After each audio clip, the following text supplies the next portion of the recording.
Sanskrit saying, सर्व जना सुखिनो भवन्तु, which implies peace and prosperity to all.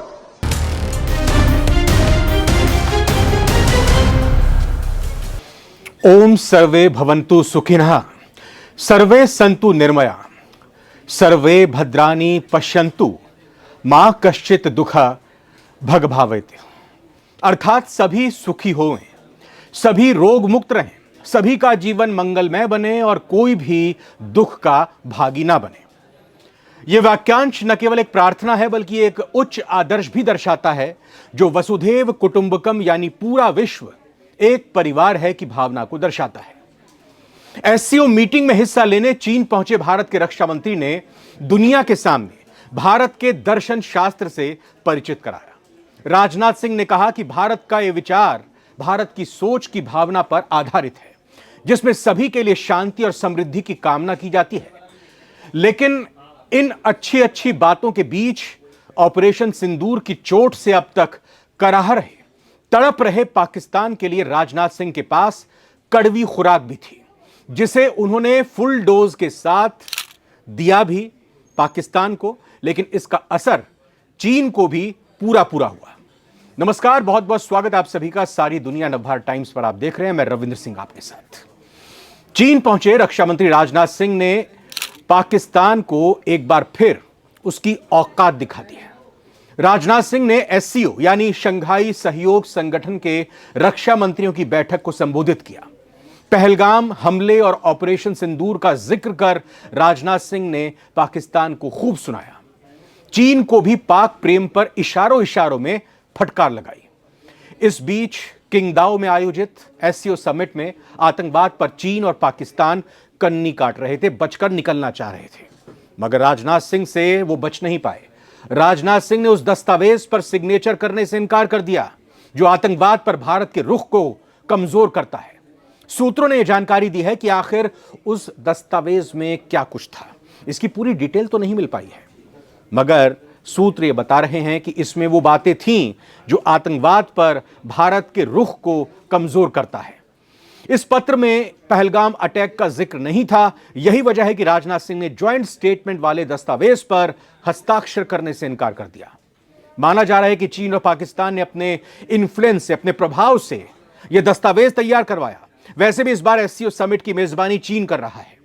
किसी दस्तावेज को ड्राफ्ट करने में मेजबान देश की अहम भूमिका होती है। ऐसे में यह अनुमान लगाया जा सकता है कि पाक प्रेम में आतंकवाद पर चीन खेल करने चला था जिसे राजनाथ सिंह ने चुटकियों में पकड़ लिया। भारत के स्टैंड से दुनिया को राजनाथ सिंह ने किस तरह से अवगत कराया, यह बताते हैं आपको। रक्षा मंत्री राजनाथ सिंह ने 22 अप्रैल को पहलगाम में हुए आतंकी हमले पर भी भारत का रुख मजबूती से रखा जिसमें 26 पर्यटकों की बेकसूरों की जान चली गई थी। इसके अलावा राजनाथ सिंह ने इशारों इशारों में पाकिस्तान की कड़ी निंदा की जो सीमा पार आतंकवाद को नीतिगत औजार के रूप में इस्तेमाल करता है और आतंकवादियों को पालता पोसता है, उन्हें पनाह देता है। पाक को खूब सुनाया। राजनाथ सिंह ने कहा, कुछ देश सीमा पार आतंकवाद को नीतिगत औजार के रूप में इस्तेमाल करते हैं और आतंकवादियों को पनाह देते हैं। ऐसे दोहरे मापदंडों और मानदंडों के लिए कोई जगह नहीं होनी चाहिए। एससीओ को ऐसे देशों की आलोचना करने में जरा भी संकोच नहीं करना चाहिए। पहलगाम आतंकी हमले की ओर एससीओ समिट का उन्होंने ध्यान आकर्षित कराते हुए यह कहा कि 22 अप्रैल 2025 को आतंकी समूह द रेजिडेंस फ्रंट की तरफ से भारतीय राज्य जम्मू कश्मीर के पहलगाम में निर्दोष पर्यटकों पर एक नृशंस और जघन्य हमला किया गया।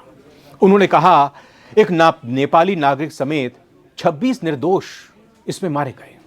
पीड़ितों को उनकी धार्मिक पहचान के आधार पर गोली मार दी गई। आतंकवादी समूह लश्कर ए तैयबा के प्रतिनिधि द रेजिडेंस फ्रंट ने हमले की जिम्मेदारी ली है। टीआरएफ ने इसकी जिम्मेदारी ली है। चीन में जाकर ऑपरेशन सिंदूर का जिक्र करना कितना मायने रखता है। राजनाथ सिंह ने यह भी इस दौरान उल्लेख किया कि भारत ने अपने रक्षा के अधिकार का इस्तेमाल किया और सीमा पार आतंकवादी ढांचे को नष्ट करने के उद्देश्य से सफलतापूर्वक ऑपरेशन सिंदूर शुरू किया। राजनाथ सिंह ने यह भी बताया कि भारत ने अपने रक्षा के अधिकार का इस्तेमाल किया और ऑपरेशन सिंदूर को सफलतापूर्वक लॉन्च किया जिसका मकसद सीमा पार आतंकवादी ढांचे को ध्वस्त करना था। उन्होंने कहा कि पहलगाम आतंकवादी हमले का पैटर्न लश्कर ए तैयबा के पिछले आतंकवादी हमलों से मेल खाता है। आतंकवाद के खिलाफ अपने रक्षा के अधिकार का इस्तेमाल करते हुए आगे से भी सीमा पार आतंकवादी हमलों को रोकने के लिए भारत ने 7 मई 2025 को ऑपरेशन सिंदूर को सफलतापूर्वक लॉन्च किया। राजनाथ सिंह ने बताया कि पहलगाम आतंक हमले का पैटर्न भारत में लश्कर के पिछले आतंकवादी हमलों से पूरी तरह से मेल खाता है और ये पाक प्रायोजित ही है और भारत की आतंकवाद पर जीरो टॉलरेंस की नीति है जिस पर वो बरकरार है। आतंकवाद के प्रति भारत की जीरो टॉलरेंस नीति आज हमारे कार्यों के माध्यम से स्पष्ट होती है। यह बात दो टूक कह दी गई। इसमें आतंकवाद के खिलाफ अपने बचाव के अधिकार का इस्तेमाल भी शामिल है और आगे भी इस बचाव के हथियार को इस्तेमाल किया जाएगा। राजनाथ सिंह ने कहा कि हमने दिखा दिया कि आतंकवाद के अड्डे अब सुरक्षित नहीं और हम उन्हें निशाना बनाने में कभी हिचकिचाएंगे नहीं। एससीओ देशों से उन्होंने आग्रह किया कि हमें अपने युवाओं में कट्टरपंथ के प्रसार को रोकने के लिए भी सक्रिय कदम उठाने चाहिए। यहां यह भी जानना जरूरी है कि शंघाई सहयोग संगठन एससीओ क्या है। दरअसल एससीओ 10 सदस्य देशों का एक यूरेशियन राजनीतिक, आर्थिक, अंतर्राष्ट्रीय सुरक्षा और रक्षा और व्यापार संगठन है। इसकी स्थापना साल 2001 में चीन, कजाकिस्तान, किर्गिस्तान, रूस और ताजिकिस्तान और उज्बेकिस्तान की तरफ से की गई थी। भारत और पाकिस्तान भी एससीओ के सदस्य हो गए। ईरान जुलाई 2023 में और बेलारूस जुलाई 2024 में इस संगठन में शामिल हुआ। एससीओ संगठन का असली मकसद क्या है, इस पर भी यहां पर गौर करना जरूरी हो जाता है क्योंकि इसका एक अहम मकसद 3 बुराइयों से निपटना है। एससीओ के मुताबिक ये 3 बुराइयां यानी आतंकवाद, अलगाववाद और अतिवाद है, लेकिन इसका शुरुआती मकसद कुछ और था। अप्रैल 1996 में शंघाई में हुई एक बैठक में चीन, रूस, कजाकिस्तान, किर्गिस्तान और ताजिकिस्तान आपस में एक दूसरे के नस्लीय और धार्मिक तनावों से निपटने के लिए सहयोग करने पर राजी हुए थे। तब इसे शंघाई 5 के नाम से जाना जाता था। इसी संगठन का विस्तार आगे चलकर एससीओ के तौर पर हुआ। शंघाई 5 ने अपने मकसदों को महज 3 साल में ही हासिल कर लिया था। इसके बाद संगठन शंघाई कोऑपरेशन ऑर्गेनाइजेशन यानी एससीओ बनाया गया और नए लक्ष्यों को तय किया गया।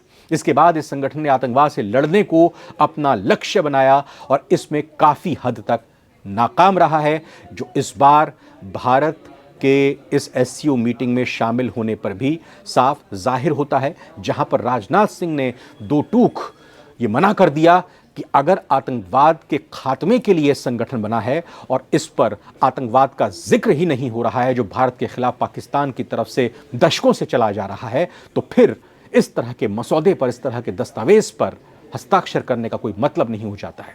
और जैसा हमने आपको पहले भी बताया कि सूत्रों से जो जानकारी मिल रही है उसके मुताबिक इस दस्तावेज में पहलगाम हमले का जिक्र नहीं था, लेकिन बलूचिस्तान में जो बलूच विद्रोहियों की तरफ से आज़ादी की लड़ाई लड़ी जा रही है उसका उल्लेख किया गया था। यानी कि इस पूरे दस्तावेज के जरिए भारत को नीचा दिखाने की एक नाकाम कोशिश की गई। इस दस्तावेज में यह लिखा गया था कि किस तरीके से पाकिस्तान में बलूचिस्तान विद्रोही कथित तौर पर आतंकवादी घटनाओं को प्रायोजित कर रहे हैं और आतंकवाद को फैला रहे हैं।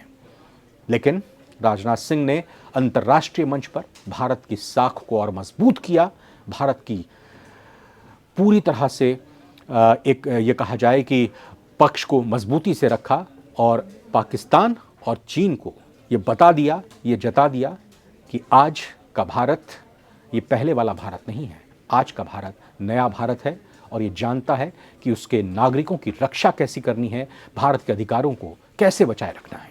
सारी दुनिया की आज की रिपोर्ट आपको कैसी लगी जरूर कमेंट करके बताइएगा। फिलहाल बहुत बहुत शुक्रिया।